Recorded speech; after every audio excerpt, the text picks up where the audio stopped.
मेघवाल के हथियारों को मेघवाल के हथियारों को।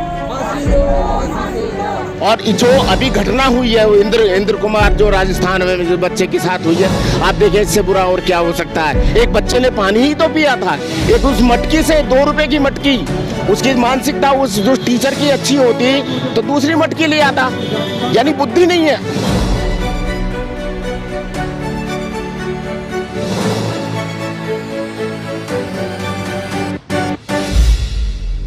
आज जगह जगह पूरे देश के अंदर प्रदर्शन हो रहे हैं, तो ये बहुत अच्छा है। ये एक किस्म से उस व्यवस्था को जो चुनौती है, मनुवादी व्यवस्था, क्योंकि उस आदमी ने जो बच्चे को मारा है वो जातिवाद के कारण ही तो मारा। उस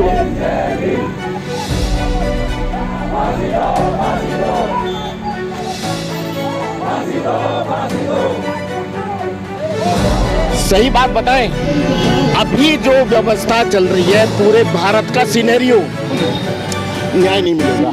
मनुवाद मुर्दाबाद, मनुवाद मुर्दाबाद, मनुवाद का मुर्दाबाद।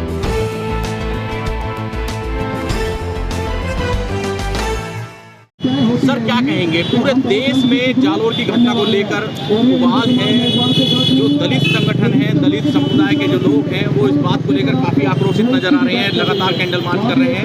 लेकिन सबसे बड़ी बात, जो कांग्रेस है जो अपने आप को सेकुलर होने की बात करती है और ये कहती है कि सबसे ज़्यादा दलितों के हितों का ध्यान हमने रखा है, लेकिन जब इस तरह की घटनाएं सामने आती हैं तो उनका जातिवादी चेहरा, जो खासकर राजस्थान के अंदर जिस तरह की घटनाएं आ रही हैं उसको लेकर आप क्या कहेंगे, और कांग्रेस इसमें कहीं ना कहीं बेनकाब हो जाती है? देखिए, जहाँ तक शासन की बात है, हम यदि अभी आपने कांग्रेस की बात की है, कांग्रेस भी इस देश के अंदर बहुत लंबे समय तक शासन किया, वही ब्राह्मणवादी व्यवस्था है। उन्होंने भी कहीं इस देश में वो पुख्ता व्यवस्था नहीं की कि आम आदमी को, गरीब आदमी को, अति पिछड़े वर्ग को, शोषित समाज को, मैं इसको शोषित समाज कहूँगा क्योंकि दलित समाज नहीं है, ये अति पिछड़ा, अति शोषित समाज है, इसको न्याय पहले भी नहीं मिला क्योंकि इतने लंबे समय तक कांग्रेस ने शासन किया। और आज जो भारत के अंदर जो शासन कर रही है, जो केंद्र की सरकार है, उसने अपना पूरा विकराल रूप, वो हिंदुत्ववादी रूप वो सामने है। तो इसमें यदि चाहे कांग्रेस सरकार रही हो या बीजेपी की सरकार रही हो, ये इस वर्ग के लिए जो अति पिछड़ा वर्ग है, जो अछूत वर्ग है, जिसको शेड्यूल ट्राइब कहते हैं, ये देश में न्याय कहाँ है? आप देखिए गुजरात में क्या हुआ है। गुजरात में जिन लोगों ने 11 लोगों ने बलात्कार किया, उनको कन्विक्टेड किया, उनको सब कुछ हुआ, उनको छोड़ दिया। सरकार है क्या?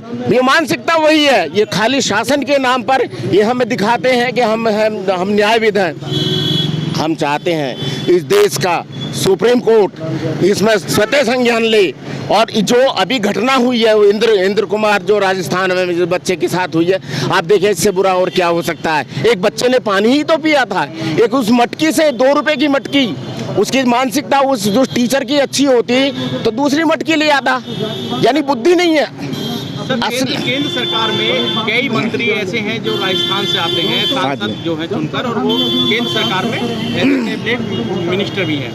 क्या कहेंगे, और उसी समुदाय से हैं, मेघवाल समुदाय से, जिससे अभी जो इंद्र मेघवाल जो है उनकी, क्या कहेंगे उनकी चुप्पी, और उन्होंने अभी तक भी राजस्थान में राष्ट्रपति शासन की कोई मांग नहीं की है। तो क्या लगता है आपको कि दलित उत्पीड़न पर दोनों पार्टियों का, यानी बीजेपी और कांग्रेस का एक ही स्टैंड है? देखिए, जो दोनों पार्टियों का उनके जो रहनुमा हैं, उनके जो मेन हैं, उनकी जो सोच है, सोच तो वही ब्राह्मणवादी मनुवादी सोच है। जहाँ तक अभी आपने बात की उन लोगों की जो उस समाज से आते हैं जहाँ उत्पीड़न, उस बच्चे का जो हत्या हुई है, वो उस समाज से आते हैं। एक्चुअली ये पले हुए पिट्ठू हैं, ये कुछ नहीं करेंगे, ये उस पार्टी के बंधे हुए गुलाम हैं। उनको चाहिए बात करें और अपना आंदोलन करें, सपोर्ट करें, लेकिन वो नहीं कर रहे हैं क्योंकि वो जो उस पार्टी से बंधे हुए हैं, मगर है तो उस वर्ग से। क्या उनके अंदर वो खून नहीं है? क्या उनको देखना नहीं चाहिए? उनका खून क्यों नहीं जाग रहा है? क्या पानी हो गया? उनको चाहिए कि इस सरकार को, केंद्र सरकार को, राज्य सरकार को ललकारें उसको कहें कि उसको न्याय दें। सर आपको न्याय, अभी तक कोई हिंदू संगठन भी सामने नहीं आया। आपको न्याय की कितनी उम्मीद लग रही है इस मामले में? सही बात बताएं, अभी जो व्यवस्था चल रही है पूरे भारत का सिनेरियो, न्याय नहीं मिलेगा। नहीं मिलेगा। नो, क्यों हम ये देख चुके हैं। अभी अब गुजरात की घटना ले लो ना, उनको जो वो 11 लोगों को छोड़ दिया, सरकार ने छोड़ दिया। हमारे जो उत्तर प्रदेश में एक लड़की को जो जलाया था, उसके साथ बलात्कार हुआ, कहाँ फांसी हुई है? कितने दिन हो गए, कोई कार्रवाई नहीं हुई है। तो उम्मीद नहीं है, अभी न्याय की उम्मीद बहुत कम है, क्योंकि कहते हैं हम न्याय व्यवस्था में विश्वास रखते हैं, लेकिन न्याय में कौन बैठे हैं? व्यवस्था बात, दिमाग वही है। तो ये हम न्याय की उम्मीद करते हैं, लेकिन हम जानते हैं कि न्याय नहीं मिलेगा, नहीं मिलेगा। तो सर इन आंदोलन इस तरह से कैंडल मार्च किया जा रहा है और तमाम पूरे भारत के जो लोग हैं वो अपने अपने जगह पर, अपने अपने स्थानों, कई जगह स्थानों पर लगातार प्रोटेस्ट कर रहे हैं, तो इसका निष्कर्ष निकलेगा आपको लगता है? हाँ, देखिए, जब कोई घटना होती है, कोई इस तरह की बात होती है, जन आक्रोश उभरता है। देश की आज़ादी के लिए भी तो कहीं से चिंगारी उठी थी, ये भी एक आज़ादी है, ये उस शोषित समाज की आज़ादी के मुद्दा है। आज जगह जगह पूरे देश के अंदर प्रदर्शन हो रहे हैं, तो ये बहुत अच्छा है।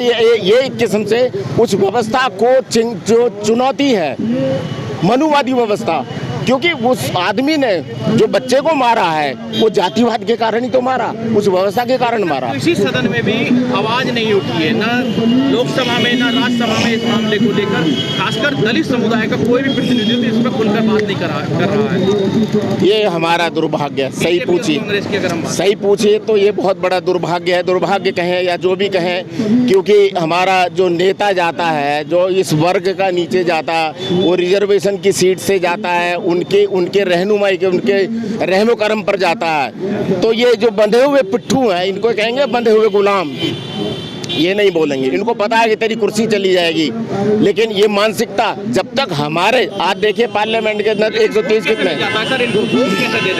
एक्चुअली क्या है, देखिए आप रिजर्वेशन सिस्टम का है वो, आप जानते हैं कि वो लोग ऐसे पिट्ठुओं को पालकर जो टिकट देते हैं जो आवाज़ नहीं उठाएगा, अब उनको वोट दूसरे लोग देते हैं, अपने लोग तो कम देते हैं, दूसरे देते हैं। तो वो इस कारण से वो चुनाव, उनका जो पार्टियों का जो पिट्ठू लोग हैं, जो गूंगे बहरे लोग हैं, उनको सेलेक्ट करते हैं, इसलिए वो चले जाते, वो बोलेंगे नहीं। उनके अंदर वो मानसिकता नहीं है कि आप विद्रोह करो, आप उस बात को उठाइए, करना चाहिए, जबकि वो नहीं कर रहे हैं आज।